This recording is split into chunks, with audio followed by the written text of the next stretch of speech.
Hello. We continue to look at the life of David. This morning we were looking at chapters 18 and 19. Now, in these two chapters, we see that David has now moved into Saul's court. After defeating Goliath, Saul took an interest in David and invited him in and didn't allow David to go back. Now, David is doing good. Battle after battle, he is leading and he is getting victory.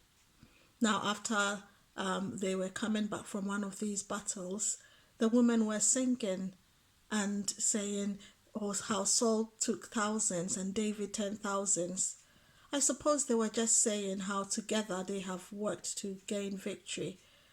But immediately Saul got offended and had a jealous eye towards David because he felt that David was being maybe praised more than him. He felt threatened. He felt if they are saying all these things about him and if I don't do anything about it, the next time I realize he's going to take my kingdom, they're going to give him my kingdom. So Saul suddenly started acting in the flesh and started pursuing David. He wanted David dead to protect him, to protect his kingdom. Now, some of the lessons we learn from here is that through it all, Saul failed. Every single attempt he made, and he made numerous attempts. Of chapters 18 to 19 just goes through all the attempts that Saul made at David's life and how he failed each time. Even when he tried to use his own children, Jonathan, who was friends with David, and Michal, who David married, as a plot by Saul to get David killed. They all went against their dad and defended David and helped protect David. What does this teach us?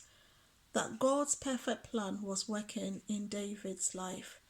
And so we learn that God preserves his people.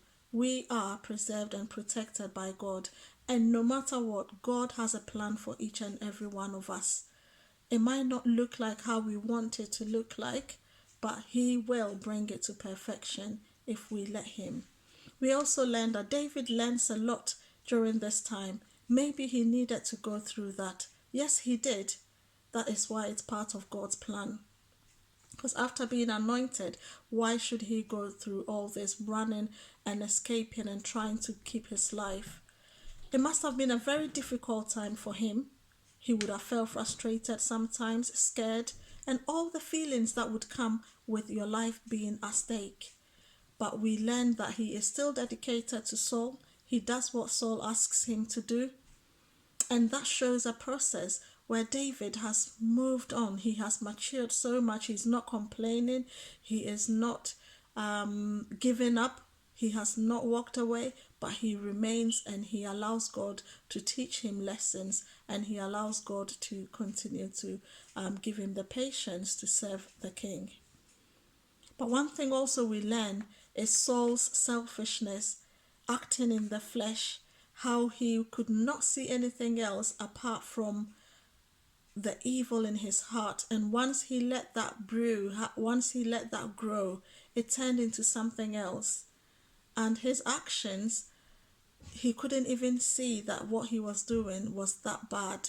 Not even after his son Jonathan had clearly showed him, what you're doing is wrong, Dad. You can't get David killed. He has actually helped your kingdom. He's been good and valuable to you. But Saul did not stop in these two chapters, because later on in the other chapters we see him again. And you'd think that it would end when he ended up, by the end of chapter 19, he looked miserable and he was vulnerable in front of David.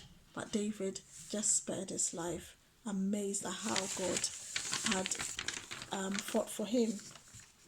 What I would like us to consider this week in our meetings is what part of the passage, chapters 18 and 19, was most significant to you. Just give us a chance to talk about these two and what stood out for us the most, how God spoke to us through it all.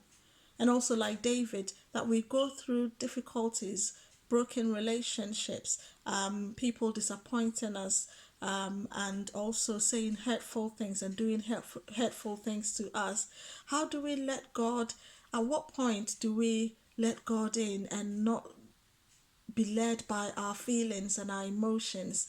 So, just to talk about that as well. And finally, one verse that spoke to me from Psalm 91, verse 8 is that only with your eyes shall you behold the rewards of the wicked. So, again, what does this mean to you as we reflect on these words? What how does it assure us from knowing that God will fight our battles, and only with our eyes will we see the rewards of the wicked? Have a lovely time in God's presence. Have a lovely week. Thank you. Bye.